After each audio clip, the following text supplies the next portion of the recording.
la convoitise de la chair.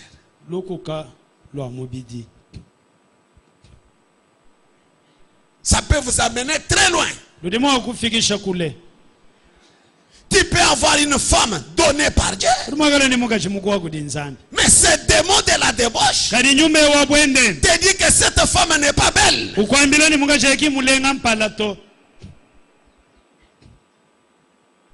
Et les effets de ce démon-là vont se révéler dans les actes que vous allez commencer à poser.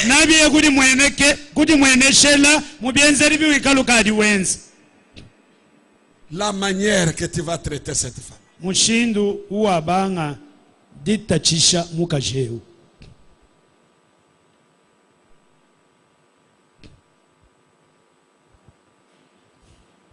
La débauche. J'en passe.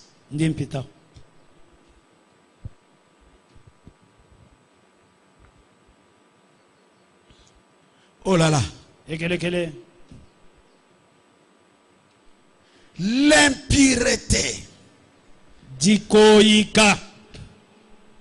Le deuxième démon de la chair. L'impureté.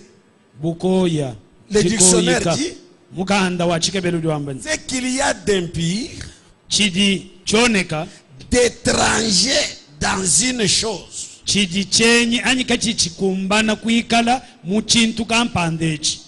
La vie chrétienne demande ça. Toi tu fais le contraire. Donc tu es un homme impur. La vie conjugale demande ça. Toi tu fais le contraire. Tu es un homme impur. Le mariage demande que tu sois sincère avec ton mari.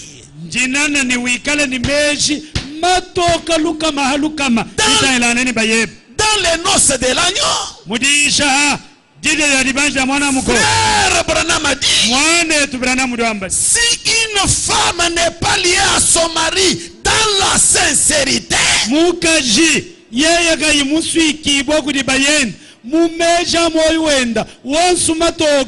elle n'est pas sa femme. Je peux entendre un amen? Encore un amen? Tu fais le vœu avec ton mari. Il te demande dans les 3 vertus. Tu as déjà perdu quelle vertu? Avec ton démon de l'impureté là, je n'ai rien perdu. Tu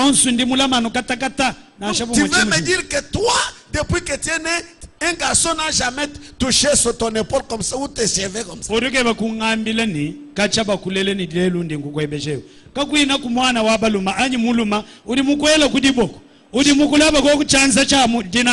Juste toucher les cheveux comme ça. Si tu dis, il n'y a pas sincérité. Amen. Encore amen. Amen. Comme tu n'es pas lié dans la sincérité à cet homme, tu n'es pas sa femme. Et Frère Branham ajoute, tout le temps c'est l'homme qui est séduit.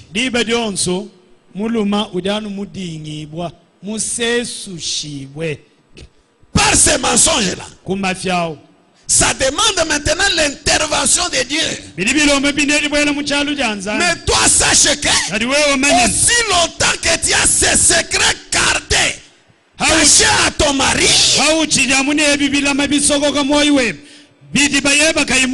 ce n'est pas un mariage, c'est du mascarade. C'est du mascarade. Quand j'amène mes enfants faire le vœu, je dis, si tu n'aimes pas une femme sorcière, demande-la. Elle doit jurer avec la main sur la Bible que je ne connais pas la sorcellerie.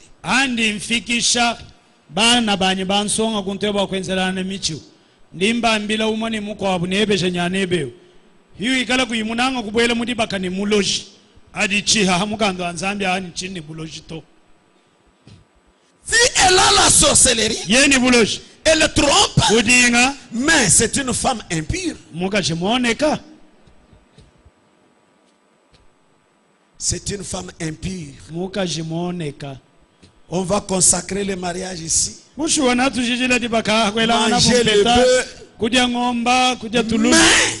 devant Dieu, il n'y a pas mariage.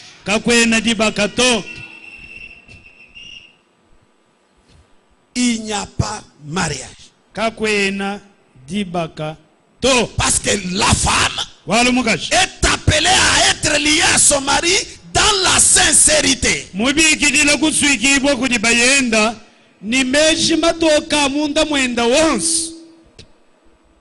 J'aimerais attendre un amen.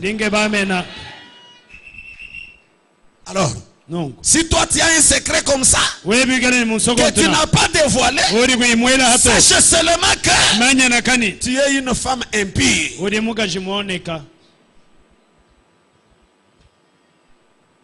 Les hommes te voient femme de X avec 10 enfants. Mais pour Dieu, tu n'as jamais été la femme de ces X.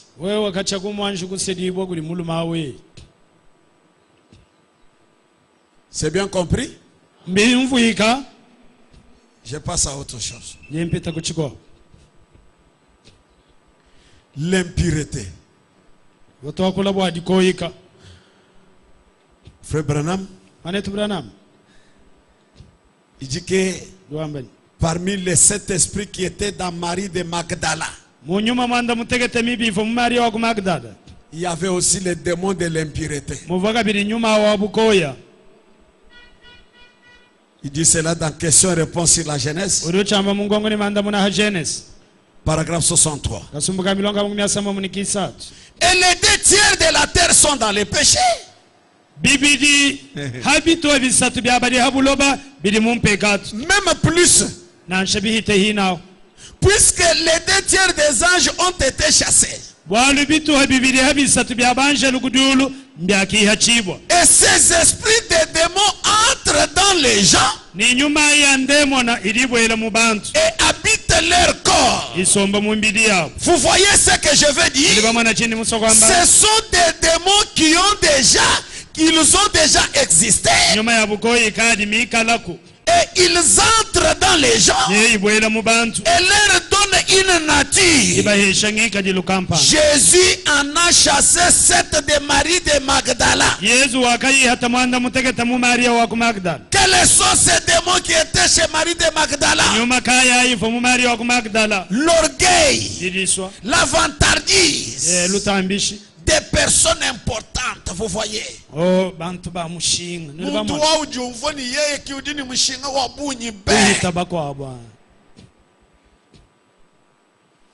La vantardise, l'impureté, la dépravation.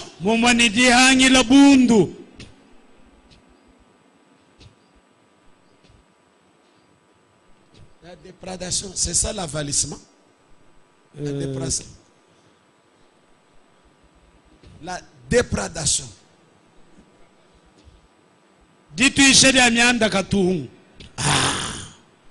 La vulgarité. Les jalousies. Les disputes. Toutes ces choses, vous voyez, étaient dans Marie de Magdala. Comment Dieu peut aimer qu'un démon comme ça se retrouve dans le cœur de sa fille? Ce cœur-là qui doit héberger les créateurs du ciel et de la terre.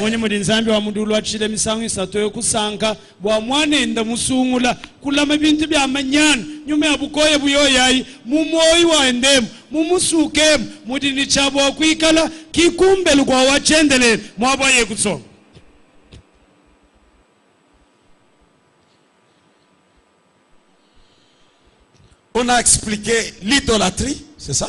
C'est ce qui suit?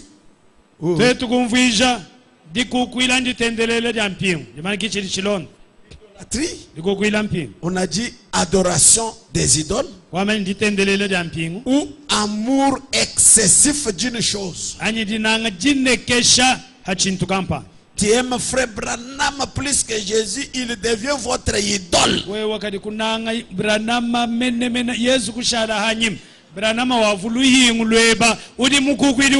Même si tu pries au nom de Jésus-Christ, tu dis Jésus est notre créateur, c'est lui que nous adorons. Mais si dans ton cœur là, Branham a une place plus que Jésus, tu es un idolâtre.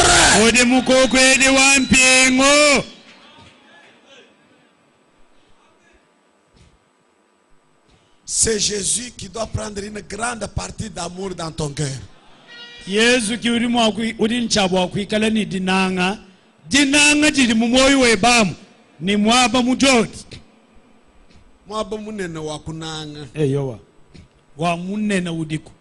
Papa Jésus.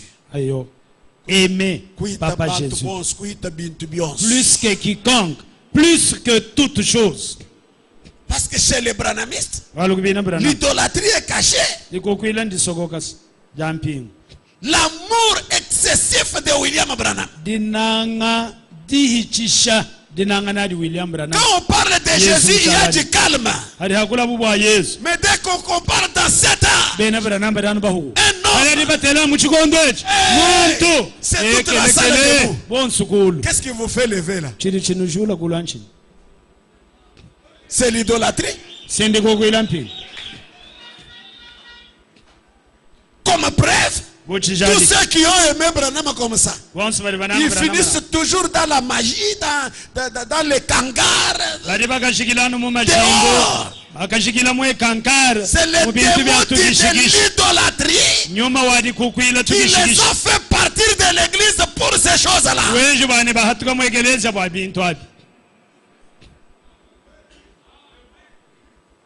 Il y en a les païens qui adorent les statues, les idoles. Il y en a qui adorent les kansonda, les tétas, c'est son idole. L'autre c'est ses ancêtres. Il a une petite maison là-bas au coin de la parcelle. Il est en train de révérer les ancêtres. C'est l'idolâtrie. Mais chez les branhamistes, c'est caché. Il ne peut même pas vous dire qu'il est idolâtre. Jamais. Quand vous lui dites, il vous dit que ici frère Branham s'est humilié. Ne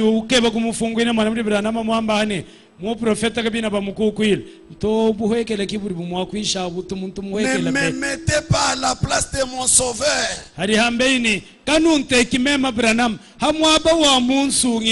Oh non, il seulement. Qu'est-ce qui parle là? Ce n'est pas le frère que vous voyez là. C'est le démon de l'idolâtrie qui parle.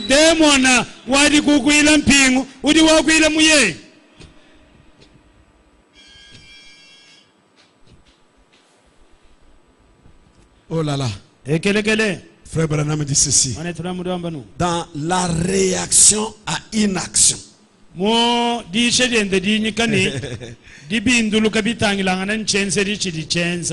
là là. Dans les sons confis, il dit ceci. C'est là que la chose réside. Les chrétiens ne ripostent pas.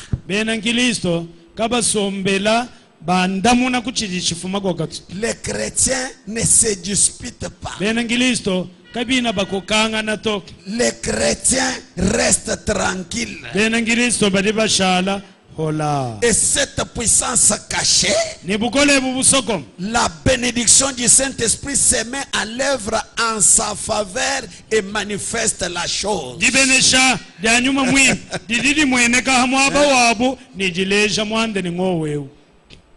C'est ça, ce que j'ai hérité de mon grand frère qui m'a dévancé.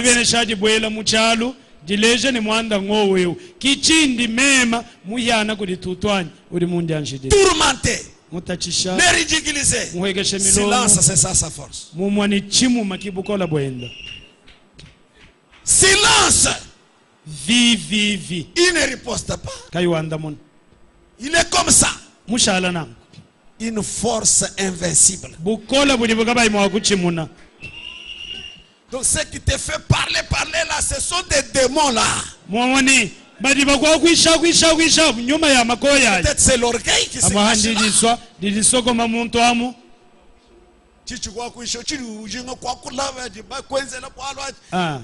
C'est un petit esprit qui se cache là. C'est votre ennemi.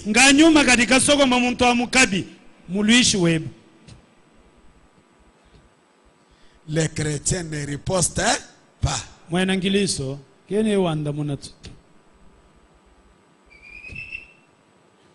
Oh là là. J'ai combien de chrétiens ici?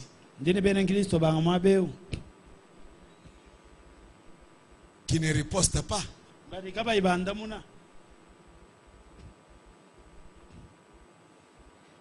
Qui peuvent rester calmes et laisser Dieu agir.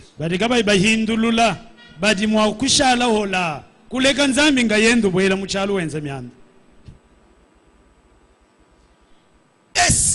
tu te dis chrétien, tu ripostes. Tu ripostes au nom de la parole.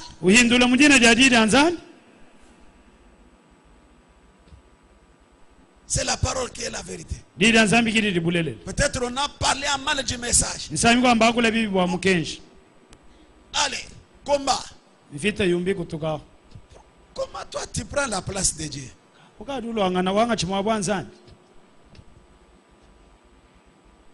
C'est là que nous freinons Dieu dans beaucoup de choses.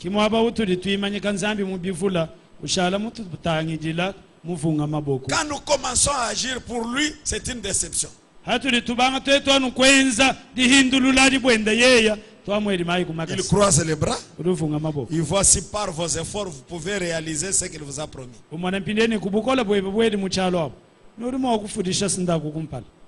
Mais quand il défait ses bras, c'est pour te corriger. Il envoie une épreuve pour te montrer que tu ne dois pas agir comme ça.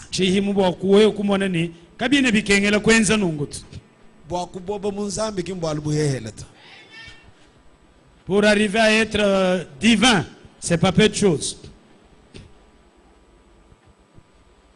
La réaction à une action, c'est une prédication. Paragraphe 13. Akab avait cédé à sa femme idolâtre et cela avait plongé tout Israël dans l'idolâtrie. Et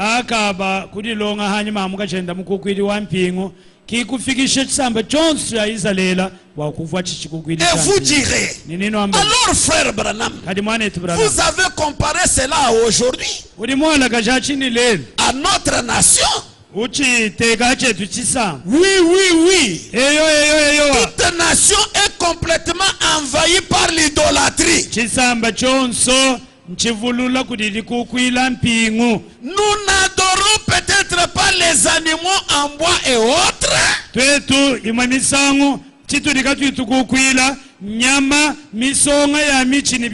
Une idolâtrie comme nous aimerions nous l'imaginer.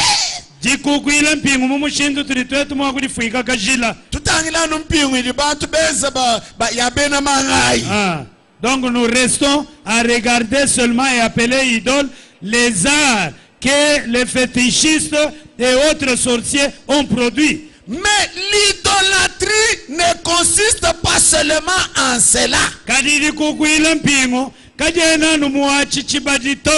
Parfois, nous faisons de nos véhicules, de nos vêtements et des choses que nous faisons des idoles. Tusombela imamisango tuvija mashinye tuvija bilamba byetu tuvija bimwe bintu byetu mpingu ituri tukukwila. Comme un papa avec voiture, c'est une histoire qu'on a racontée. Son premier véhicule. Il a trouvé son enfant qui a fait des égratignures sur ces véhicules. Ekusangana kana kenda kaheta hutabulo wa kufunda ko kuchintu kampanda nanshe ni musonso anye ni kantu ka lusonkato. Il a tabassé l'enfant jusqu'à lui casser les bras. Kututa mwana kuchibula diboko. Et les médecins, en voyant l'état des bras, ils ont dit non, il faut amputer, sinon il n'y a pas moyen de récupérer la main ici. Buka batangila bobu ni kadi mwechi chihidi tetu baleka dibo kudishima dididi bola mwana ufuafu bidibike elanu kukosa chanzechi. L'enfant est resté avec un bras amputé. Mwana wa shadini diboku chiho mpokotu. Le véhicule est là. Kadi machine adiho. Pour cet enfant dans les bras de son père. Il dit à son papa, le véhicule ici tu peux le vendre et acheter un autre.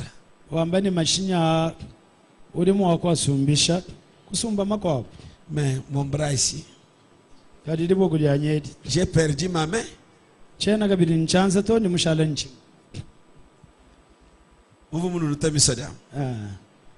Voyez votre réaction. Et pourtant vous le faites chaque jour.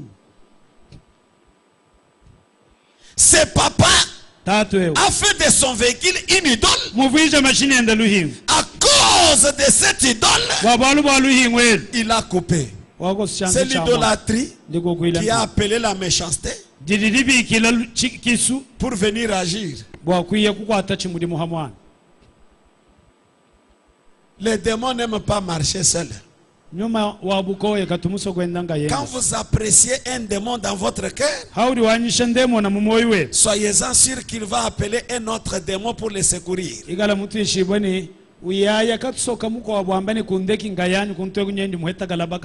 Quand c'est le vol, il appelle le mensonge. Pour que quand on demande, tu nies.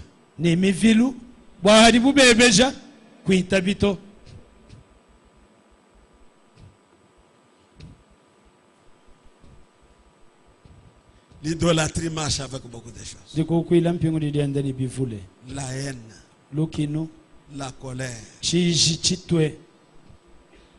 Maintenant, qu'est-ce que Frère Branham appelle? Idole. Il dit, tu vois? Tout ce qui s'interpose entre Dieu et vous, c'est une idole.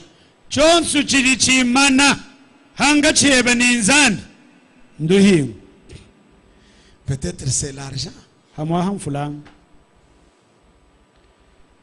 À cause de l'argent, tu sacrifies la parole de Dieu.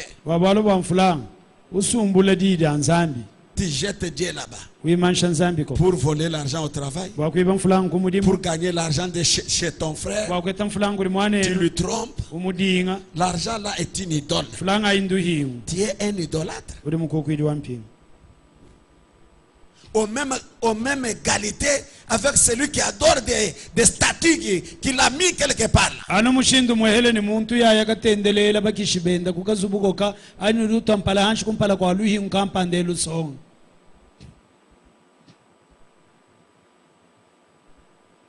Si c'est devant la femme, tu foules la parole de Dieu aux pieds pour faire certaines choses. C'est l'idolâtrie. Parce que tu as sacrifié la parole pour remplacer la parole par ce que tu as aimé là.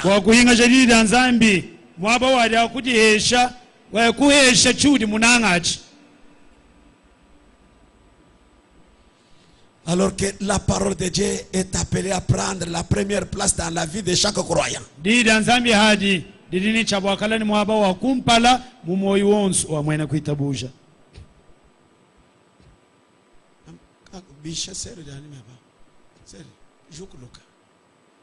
Ah, merci.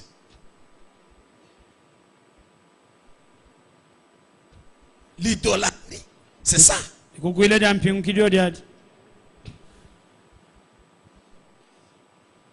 Tout ce qui prend la place de la parole dans votre vie là, c'est une idole. Le marché,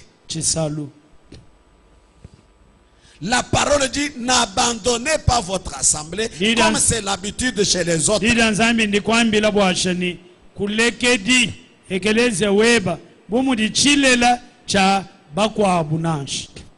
Quand toi tu sacrifies cette parole-là, tu t'absentes de l'église. Tu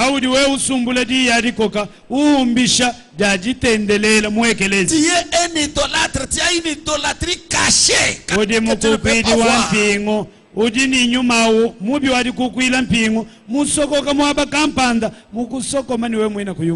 Tu as 7 jours dans la semaine. Et sur les 7 jours, Dieu n'en a que 3. Les 3 là, ce ne sont même pas tous les jours entiers. Juste l'après-midi. Mais toi tu dis, alors, comme on a 2 jours de culte, on se partage avec Dieu. Dieu lui prend jeudi, je pars à l'église. Le vendredi, je m'absente.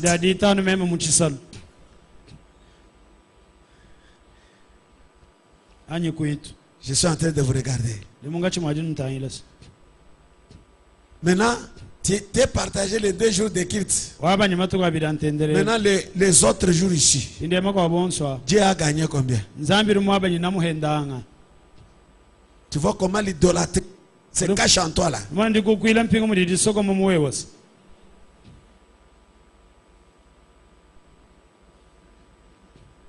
Toi l'idolâtre là, quand tu t'absentes les jours de culte, 3 heures seulement de l'après-midi, de 15h à 18h on termine. Tu fais tes activités depuis le matin. La force qui t'amène à t'absenter du culte là, je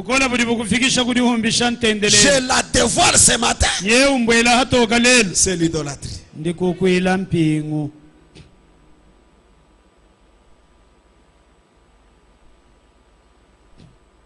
Je donne ma dîme,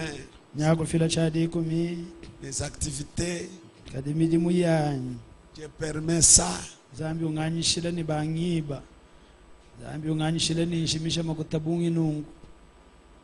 Dieu récupère aussi. Comme tu veux les canailler, lui aussi te canaille. Nzambi udi wenzani bifuta kenas bumudi we umweka mudimuka udukuleje ende nikaba kudimuka kumpala kwenda to. Un musulman. Musulmani. Sœur Thérèse, je parle d'un musulman. Lingakula bwa musulmani tabala.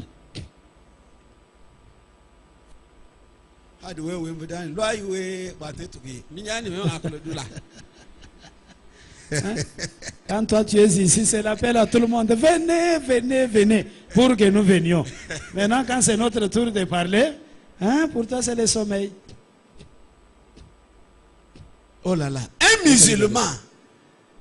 Quand c'est l'heure de la prière, demandez à vos frères qui vont à Dubaï et partout dans les pays musulmans. Même si tu lui amènes autant d'argent, un vrai musulman ne peut pas déranger la prière pour votre argent. Et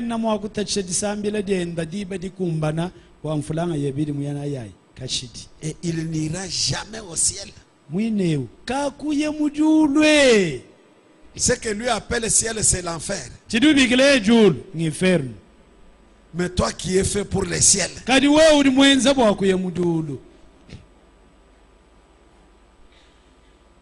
idolâtre.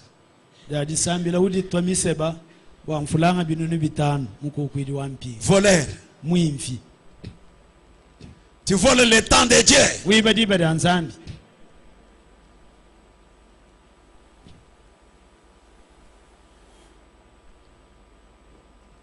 La Bible dit, mais volez dans vos dîmes et vos offrandes.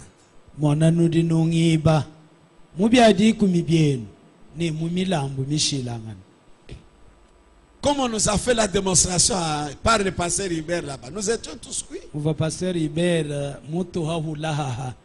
Twetu bon sumoni mbide mitalala. Les billets qu'il faut amener pour l'offrande, comme j'ai déjà mis ma dîme, c'est 200 francs, 500 francs. Mabeja da kengela kwela buni ki amfulanga kwela bumilambu mishilangan. Mungari mana kufuta nzambi chadi kumichenda na hankumbene shebish. Kadebi adi muheshe chanan. Danu mabeji makesa kuonswa dienda kanao kiadi muelele. Quelle ingratitude. Kuhanga hukai kwa kusakidila.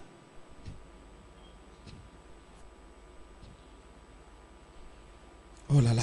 Lekele.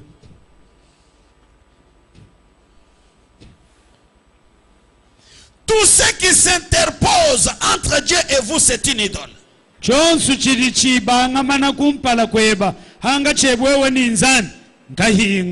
Parfois, nous faisons de nos églises des idoles. Nous ne devrions jamais faire cela.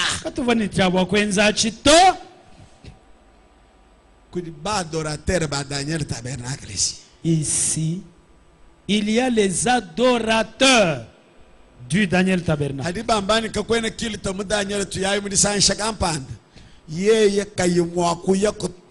Démon wa idolâtrie wa ngatani démon wa chito usakijila bimu renforcer wa kushukuka ko chini pasteur wa. Quand on ose donner l'ordre ici que tel jour de culte nos portes du Daniel Tabernacle seront fermées, nous serons à tel ou tel autre endroit dans une ou telle autre assemblée sœur pour communier avec nos bien-aimés. Chez lui, les démons de l'idolâtrie de Daniel Tabernacle montent, plus celui de la têtuesse et même de l'égoïsme. Tout cela monte et il s'est dit, niet, moi je ne me rendrai pas là-bas. Et si vous regardez bien là, ces démons-là sont appelés par les démons de rendre le mal pour le mal.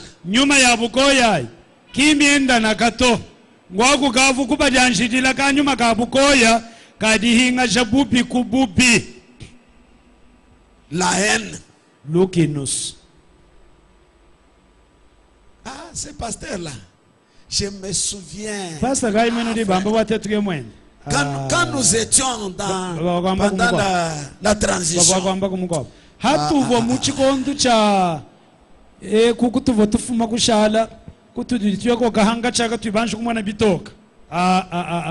moi, je les supportais. Quand je les regarde, qu'est-ce qui parle là?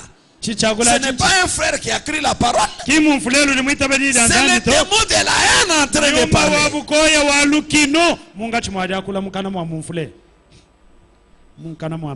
Parce que les chrétiens ne ripostent pas.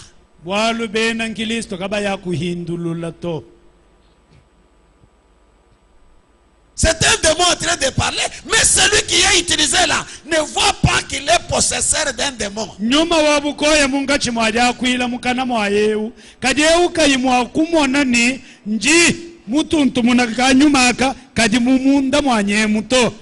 démon de mépris. La femme de ton beau-frère. Depuis qu'il t'a importuné. Est-ce que tu le supportes?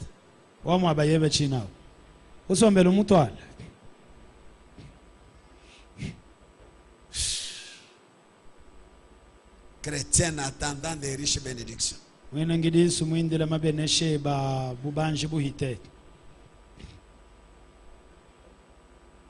Quand on parle d'elle, qu'est-ce que tu sens dans ton cœur là?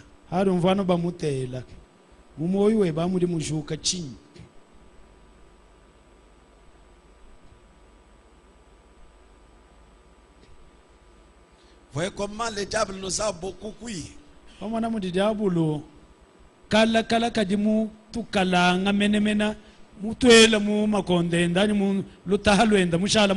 Je vous dis franchement, quand le Saint-Esprit me révélait ces choses, j'ai beaucoup pleuré.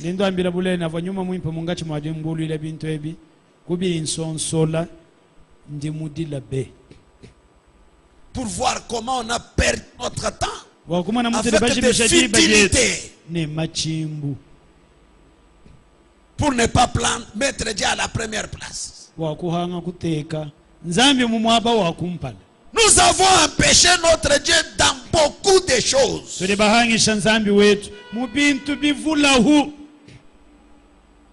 Alors que lui nous a aimés, il nous a appelés, il nous a fait des promesses qui doivent se réaliser. L'état de nos cœurs. Parce que lui est un Dieu jaloux. Il n'aime pas partager sa gloire avec notre esprit. Quand il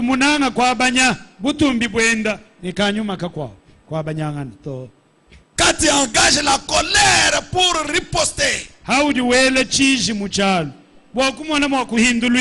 lui se retire. Il n'aime pas partager sa gloire avec un autre. Engagez votre colère.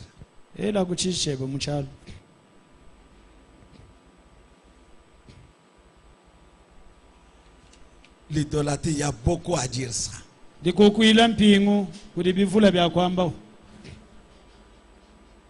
ne devrions jamais faire cela.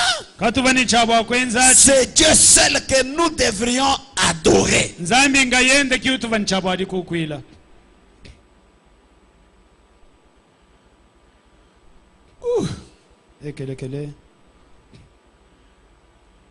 La magie, on a expliqué le jeudi.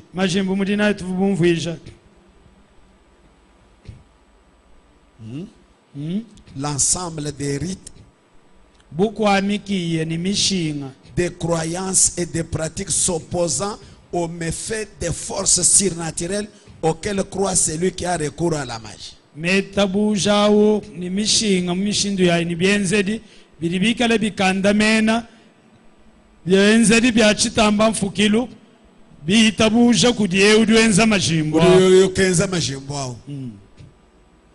La magie, l'ensemble des rites là.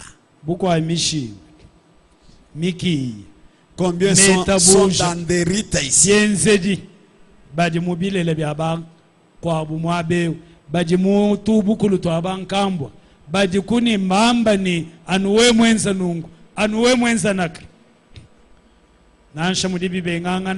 On nous a enseigné sur l'inceste ici. Quand il arrive aux enfants de faire une chose comme ça, juste la prière au nom de Jésus termine les problèmes.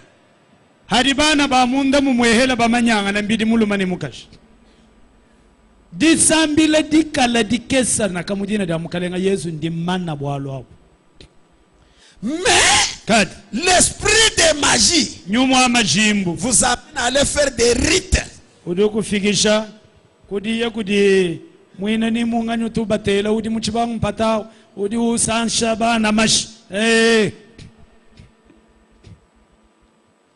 Il invoque les ancêtres. Tu es en train de faire la magie.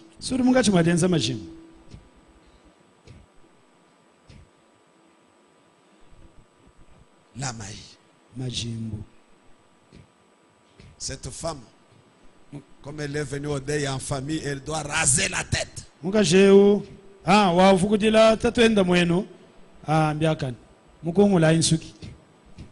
Pour révérer qui?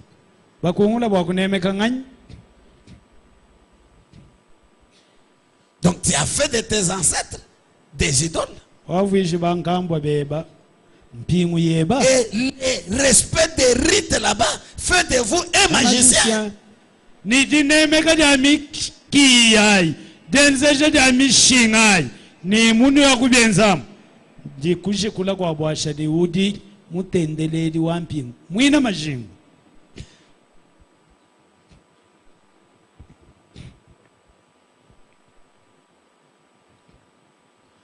Combien de magiciens?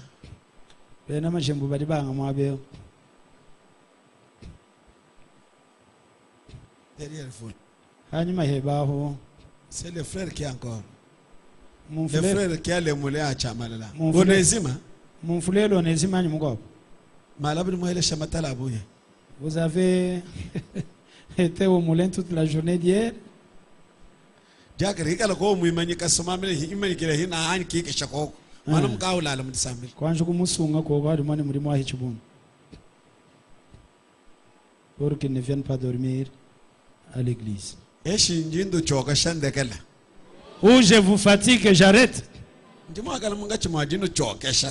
je suis en train de vous embêter ou vous ennuyer ou vous fatiguer inutilement. Je prêche la parole.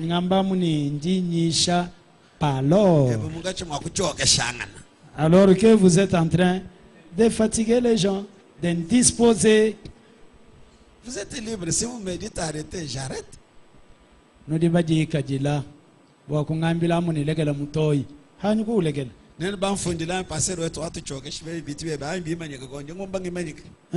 Si vous osez m'envoyer même un petit message, pasteur, vous nous avez beaucoup indisposé avec vos histoires inutiles là-bas, arrêtez. J'arrête.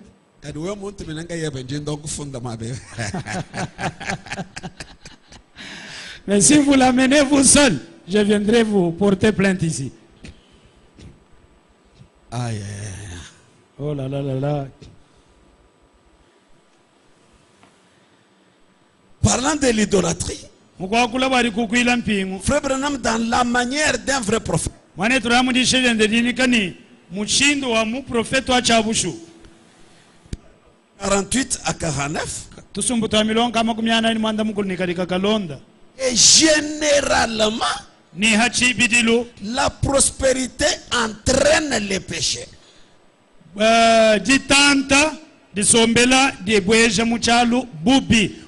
Beaucoup de gens considèrent la prospérité comme des bénédictions.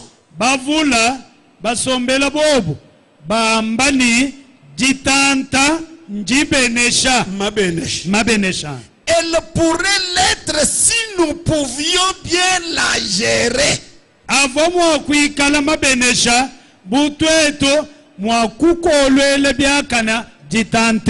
Mais généralement, elle mène au péché et déshonore Dieu.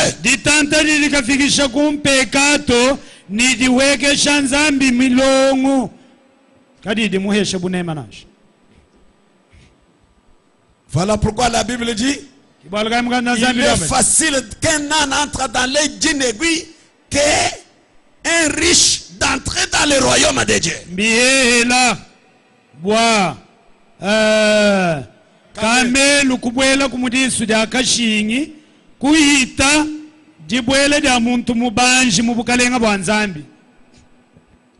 Parce que la cupidité chez les uns est une idolâtrie. C'est la Bible.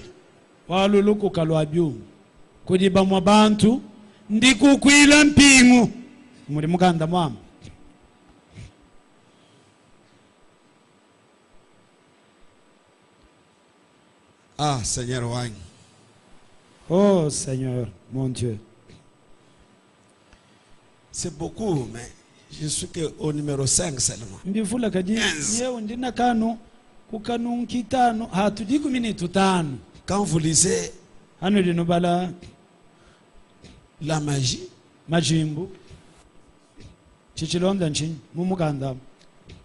la rivalité, je pense.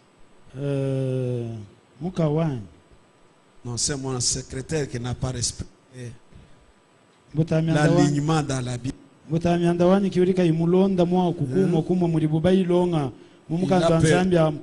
l'ordre. Ici, l'idolâtrie, la magie,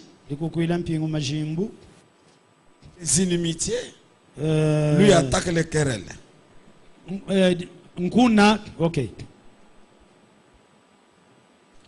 Les querelles,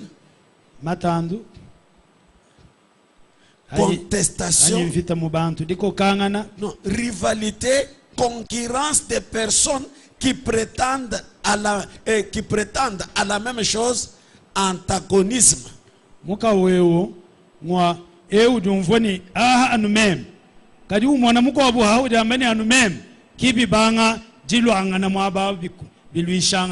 Rivalité au marché, concurrence,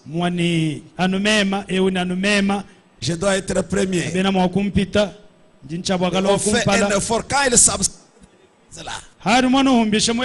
C'est parce qu'elle veut être au-dessus de l'autre, sa voisine au marché.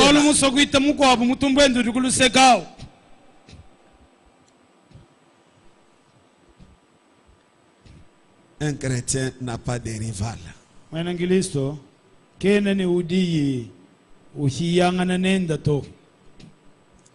Quand elle a un adversaire, elle invoque le ciel dans le silence.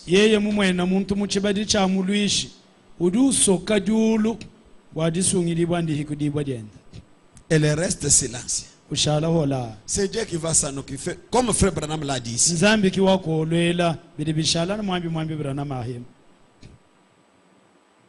Si c'est moi qui dois être la tête, la promesse m'a dit, vous devez être la tête et non la queue. Je travaille en craignant Dieu, sachant bien que Dieu fera de moi la tête et non la queue. Il peut faire ce qu'il fait ici, c'est l'ignorance.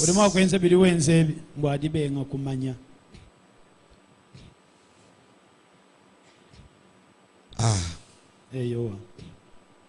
Que Dieu vous bénisse. J'arrête par ici.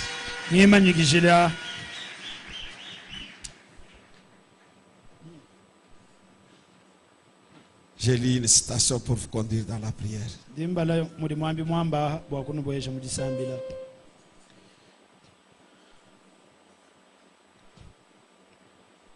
Ces choses, Frère Branham dit, quand Dieu a rougi pour les péchés du peuple,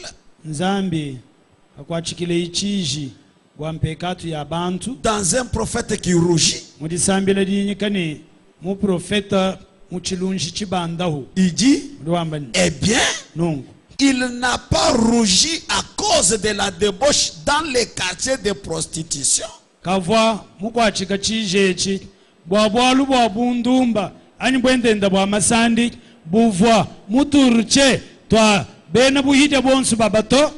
Il n'a pas rougi à cause des ivrognes dans leur cabaret.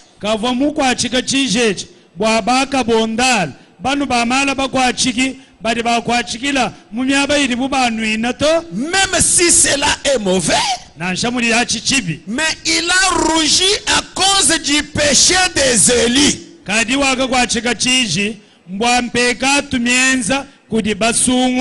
Et ce dont nous avons besoin aujourd'hui, c'est de quelques autres prophètes avec assez de Dieu dans leur cœur pour rougir dans la présence de Dieu à cause des péchés des gens qui prétendent être le peuple de Dieu et qui agissent comme ils le font. Quelle honte n'avons-nous pas amené en ces lieux? La moralité de notre peuple.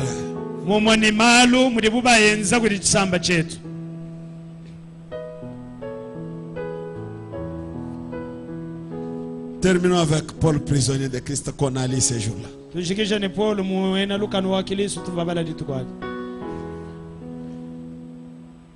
Paragraphe 38 à 39. Eh bien, pour ce qui est des déceptions qu'il y aura au jugement, maintenant, les pécheurs, les contrebandiers d'alcool,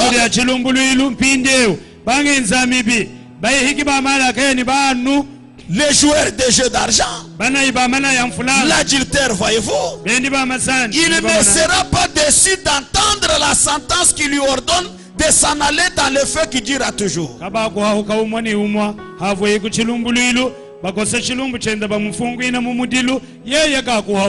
Il ne sera pas déçu. Mais ce type-là qui essaie de se cacher derrière une espèce de profession de l'église,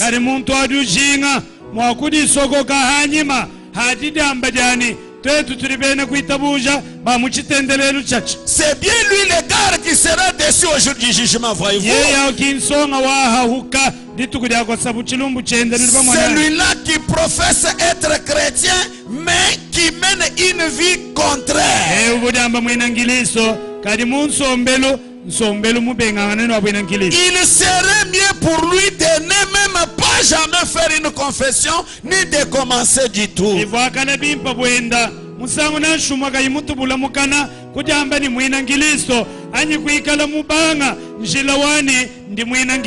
Plutôt que de commencer et de mener une vie différente. Parce que c'est lui la plus grande pierre d'achoppement qu'il y ait. Il s'agit de celui-là qui fait une confession dans disant qu'il est un chrétien et qui mène une vie différente.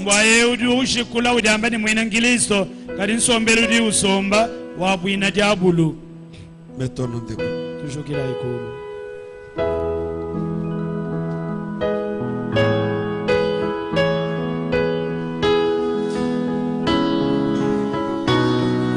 Mon frère et ma soeur, Dieu vous a dévoilé beaucoup de choses qui sont cachées dans votre vie intime.